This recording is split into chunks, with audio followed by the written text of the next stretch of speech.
Hindu groups have staged protests against Waqf Board in the national capital. Mahapanchayat of Hindu organizations at the Jantar Mantar against the Waqf Board have assembled. The Mahapanchayat is being held in support of the Waqf Amendment Bill.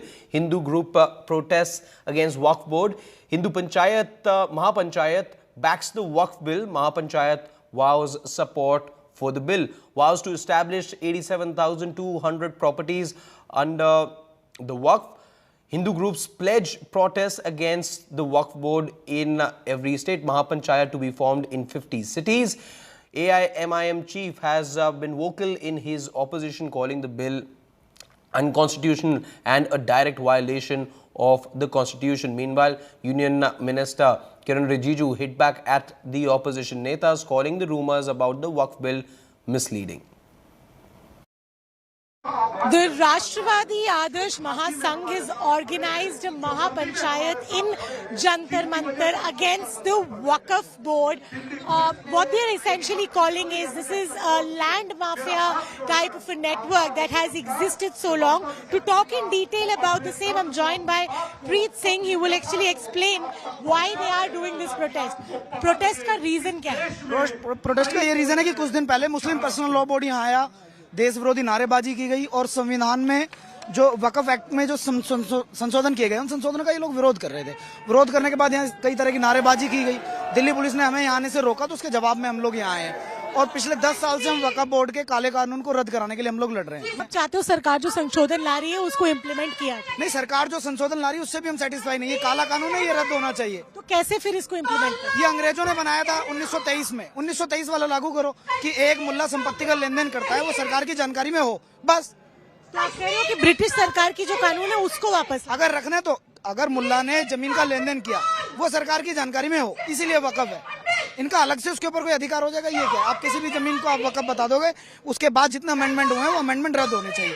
अगर आपको रखना है तो वो रखो कि मुस्लिम अगर कोई जमीन का लेन देन करता है उसका रिकॉर्ड सरकार के पास हो। इसके अलावा आप लोगों का कोई मांग, क्योंकि आज से नवरात्रि भी शुरू हो रहे हैं, या फिर सिर्फ हमारी यही मांग है कि वक्फ बोर्ड का काला कानून रद्द होना चाहिए। So you heard them. They basically saying that the black Qanun is what they are calling it, black law of Waqf Board should be stopped. Any amendments that's been done ever since it was implemented by the British Raj should be nullified, and that's exactly what the demand that they are placing from here at Jantar Mantar. With video journalist Nasir, this is Shreya Chatterjee for India Today. मुझे समझ में नहीं आता कि किस तरह के सांसद हैं जो बिल अभी संसद के पटल पर नहीं आया उससे पहले उन्होंने वकालत शुरू कर दी। इसी को कहते हैं ना कि नदी आई नहीं और मगरमच्छ आ गए। ये वो मगरमच्छ हैं बड़े बड़े जो कि देश की सभ्यता, संस्कृति, मान मर्यादा, महिलाओं की इज्जत और भारत की संपत्तियों पर कब्जा जमाने की कुत्सित मानसिकता रखते हैं।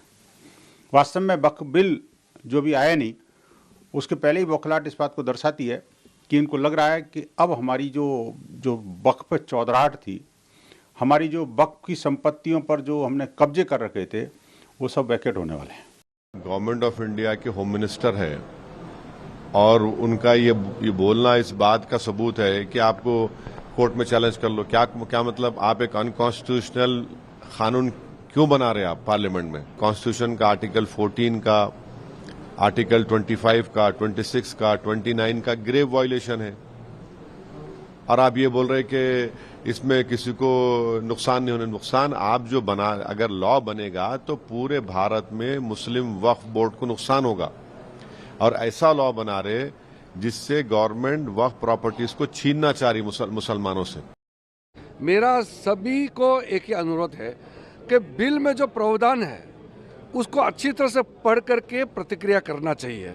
बिना पढ़े अफवाहें फैला करके देश में अशांति लाने का जो कोशिश करता है, ऐसा बिल्कुल नहीं होना चाहिए। कोई लोग इसको जैसे अफवाहें फैलाता है, मस्जिदें छिन जाएंगे, कब्रिस्तान छिनने जा रहा है, कैसे कर सकता है? हमारा देश कानून से चलता है, संविधान से चलता है। कोई किसी का जमीन, कब्रिस्तान या मस्जिद छीन सकता है क्या? बिना मतलब का अगर माइक बजा बजा करके कॉलोनी में झूठे बातें, अफवाहें फैला रहा है, ये बिल्कुल नहीं होना चाहिए।